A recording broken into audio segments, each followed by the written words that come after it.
오늘 우리에게 주시는 하나님의 말씀은 창세기 23장 1절부터 20절까지입니다.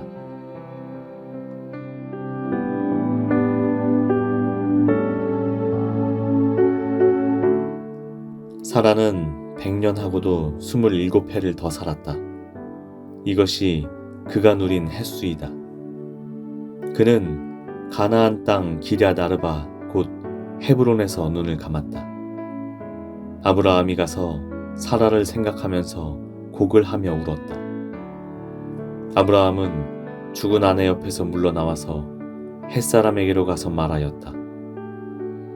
나는 여러분 가운데서 나그네로 떠돌이로 살고 있습니다. 죽은 나의 아내를 묻으려고 하는데 무덤으로 쓸 땅을 여러분들에게서 좀 살 수 있게 해주시기를 바랍니다. 헷 족속 사람들이 아브라함에게 대답하였다. 어른께서는 우리가 하는 말을 들어보시기 바랍니다. 어른은 하나님이 우리 가운데 세우신 지도자이십니다. 우리의 묘지에서 가장 좋은 곳을 골라서 고인을 모시기 바랍니다. 어른께서 고인의 묘지로 쓰시겠다고 하면 우리 가운데서 그것이 자기의 묘지라고 해서 거절할 사람은 없습니다. 아브라함이 일어나서 그 땅 사람들 곧 햇사람들에게 큰절을 하고 그들에게 말하였다. 여러분이 내가 나의 아내를 이곳에다 묻을 수 있게 해주시려면 나의 청을 들어주시고 나를 대신해서 소할의 아들 에브론에게 말을 전해주시기 바랍니다. 그가 자기의 밭머리에 가지고 있는 막벨라 굴을 나에게 팔도록 주선하여 주시기 바랍니다. 값은 넉넉하게 쳐서 드릴 터이니 내가 그 굴을 사서 여러분 앞에서 그것을 우리 묘지로 삼도록 해주시기 바랍니다. 햇사람 에브론이 마침 햇사람들 틈에 앉아있다가 이 말을 듣고 성문 위에 마을 회관에 앉아있는 모든 햇사람들이 듣는 데서 아브라함에게 대답하였다. 그러실 필요가 없습니다. 제가 드리는 말씀을 들어보시기 바랍니다. 제가 그 밭을 드리겠습니다. 거기에 있는 굴도 드리겠습니다. 나의 백성이 보는 앞에서 제가 그것을 드리겠습니다. 거기에다가 돌아가신 부인을 안장하시기 바랍니다. 아브라함이 다시 한번 그 땅 사람들에게 큰 절을 하고 그들이 듣는 데서 에브론에게 말하였다. 좋게 여기신다면 나의 말을 들으시기 바랍니다.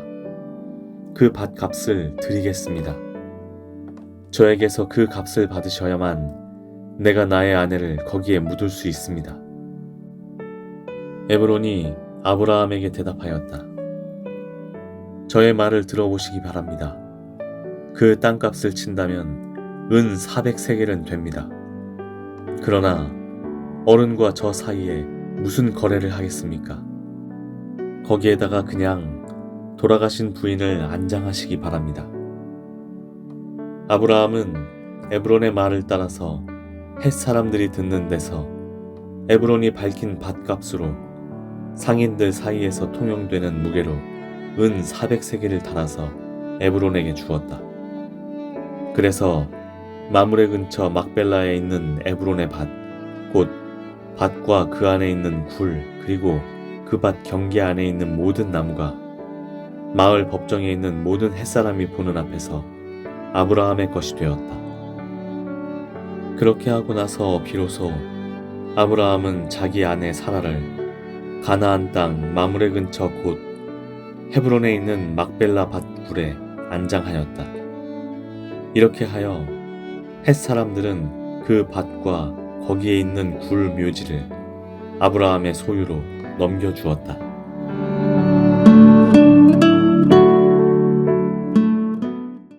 오늘 본문은 아내 사라의 죽음 이후 아브라함이 헷 족속으로부터 막벨라 굴을 산 이야기입니다.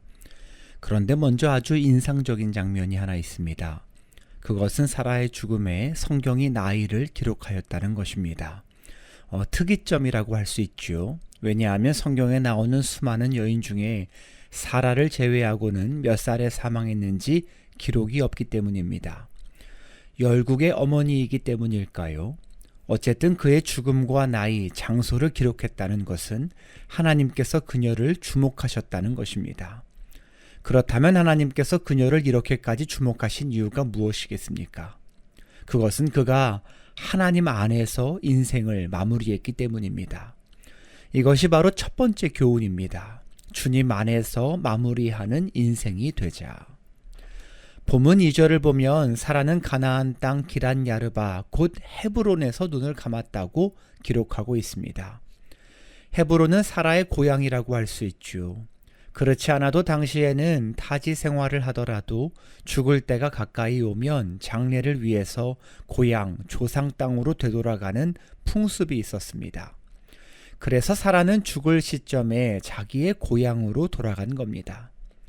그런데 또 헤브론은 아브라함에게도 의미가 있는 장소입니다. 아브라함이 롯과 헤어질 때 롯이 먼저 소돔을 선택한 이후에 아브라함은 반대쪽 장소를 택하고 결국 이 헤브론으로 오게 되었기 때문입니다. 그리 생각해보면 이 헤브론이라는 장소는 사라의 고향이기도 하지만 하나님을 진하게 경험한 장소, 신앙의 터전이라고 할 수 있겠습니다. 부부가 말년에 함께 주님을 바라보았다는 뜻이죠.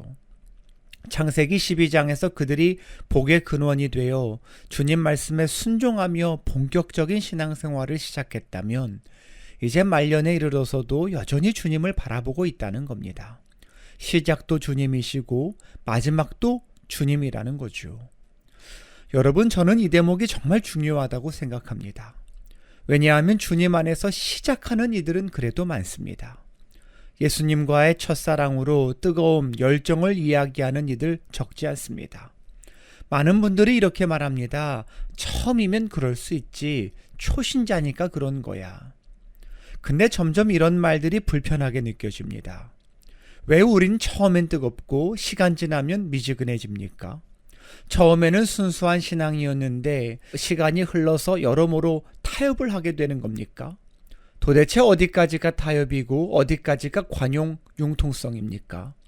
그러고 보면 우리가 과연 마지막에 하나님 앞에 가서 칭찬받을 수 있을까요? 지금 주님 앞에 가도 아무런 문제가 없겠습니까? 그러고 보면 과거가 아니라 현재가 참 중요하다 싶습니다. 더 나아가 우리의 마지막이 가장 중요해요. 결국 마지막이 그 사람의 진짜이기 때문입니다. 지금은 은퇴하셨지만 전 감신대학교 교수를 하셨던 이덕주 교수님이 이런 의미심장한 말씀을 하셨습니다. 나는 죽은 사람만을 멘토로 삼는다. 그 사람이 자꾸 변하더랍니다. 말년이 아름다운 이가 많지 않더래요. 멘토로 삼아놓으니까 변하고 또 실망하고 그러다 보니까 자기는 모든 역사가 마무리된 죽은 사람을 멘토로 삼아야겠다. 그리 결정했답니다. 자기도 마무리를 잘 하고 싶다고 해요. 그러고 보면 오늘 본문의 사라가 참 아름다운 마무리를 한 인생이다 싶습니다. 주님 안에서 마지막을 보내면서 신앙의 자리에서 생을 마감했잖아요. 오죽 잘 마무리했으면 죽어서도 메시지를 남기는 인생이 되었겠습니까? 하나님 앞에서 기억되는 인생, 하나님께서 인정하시는 인생 된 거 아닙니까? 우리 삶이 그러기를 소망합니다. 우리의 사역, 사업, 가정, 사람, 목회, 관계, 그 모든 것이 주님 안에서 마무리되는 복을 누리기를 간절히 바랍니다. 그런가 하면 오늘 본문의 또 한 가지 교훈은 하나님 약속을 신뢰하는 삶을 살자는 것입니다. 말씀이 흐릿한 때도 끝까지 주님 말씀을 붙들자고요. 본문 33절부터 20절까지는 아브라함이 아내 사라의 장지를 구입하는 내용입니다. 헷 족속으로부터 막벨라구를 사들이는데요. 사실 헷 족속이 얼마든지 그냥 주겠다고 호의를 베푸는데 그때 아브라함은 굳이 거절하면서 비싼 값 지불하고 그 땅을 구입합니다. 자기 소유로 삼아요. 처음에는 몇 번을 읽어도 잘 이해가 가지 않았습니다. 굳이 그렇게까지 거절해야 할 이유가 무엇인가 싶었어요.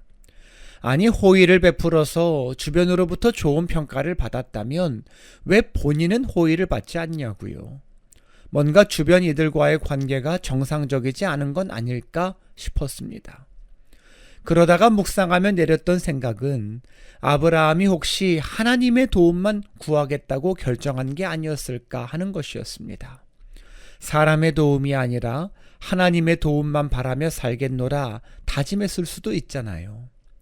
어쨌든 성경이 이렇게 길게 이 내용을 기록한 건 그래도 하나님께서 이 결정 지지하신 게 아닐까 싶어서였습니다. 물론 아브라함에게 고지식한 면이 있습니다. 다 이해가 가지는 않습니다. 하지만 적어도 이 결정이 하나님 안에서 이루어졌다는 생각이 듭니다.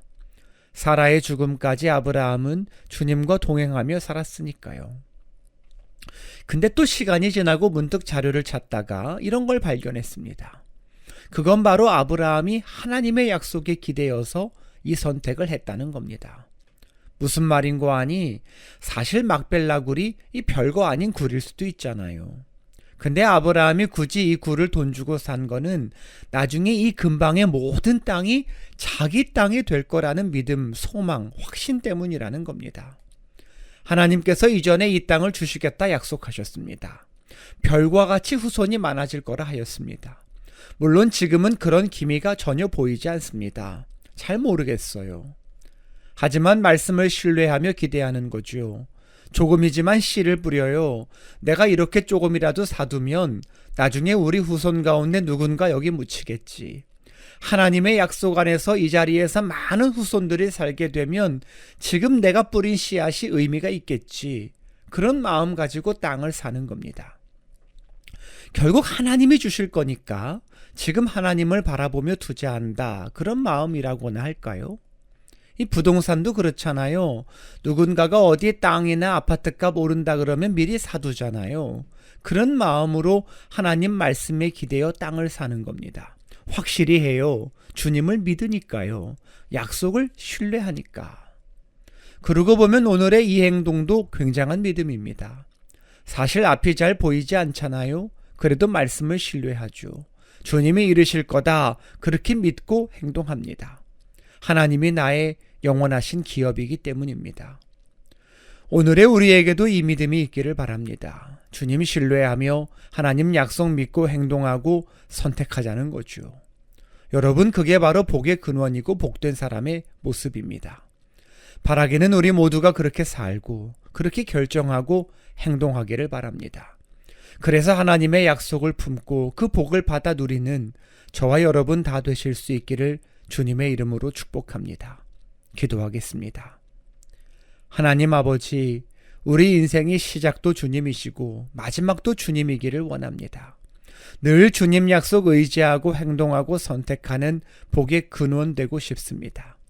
이 하루 그렇게 살게 하여 주셔서 주님 말씀 의지하며 믿음의 길 굳건히 걸어가도록 도와주옵소서. 예수님의 이름으로 기도합니다. 아멘.